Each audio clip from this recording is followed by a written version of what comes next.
Middle ઇસ્ટમાં ચાલી રહેલા યુદ્ધના કારણે વૈશ્વિક ઉર્જા સપ્લાય પર અસર પડી રહી છે અને જેના કારણે ગુજરાતના ઔદ્યોગિક વિસ્તારોમાં ચિંતાનો માહોલ છે। અંકલેશ્વરના ઉદ્યોગકારો માટે ગેસ સપ્લાયમાં ઘટાડાની શક્યતા ઊભી થઈ છે।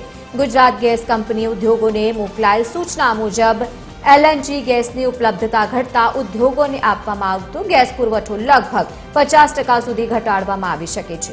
કંપનીએ ગેસ સપ્લાય કરાર હેઠળ ફોર્સ મેજર જાહેર કરીને ઉદ્યોગોના ગેસના વપરાશમાં મર્યાદા રાખવા માટેની સૂચના આપી છે। મિડલ ઇસ્ટમાં ચાલી રહેલા સંઘર્ષ અને તેનાથી સ્ટ્રેટ ઓફ હોર્મુઝમાં શિપિંગમાં અવરોધ ઊભો થવાના કારણે એલએનજી સપ્લાયમાં ખલેલ પડી છે। આ માર્ગથી વિશ્વના મોટા પ્રમાણમાં તેલ અને ગેસનું પરિવહન થાય છે, તેથી તેમાં અવરોધ થતા વૈશ્વિક સપ્લાય ચેન પર સીધી જ અસર જોવા મળી રહી છે। ગેસ સપ્લાયમાં ઘટાડો થવાથી કેમિકલ, સિરામિક અને પ્રોસેસ ઇન્ડસ્ટ્રીઝ જેવા અનેક જે આધારિત ઉદ્યોગો છે તેના ઉપર સીધી અસર પડશે। ઉદ્યોગોને ઉત્પાદન ખર્ચ વધવાની સાથે પ્રોડક્શન ઘટાડવાની પણ શક્યતા છે।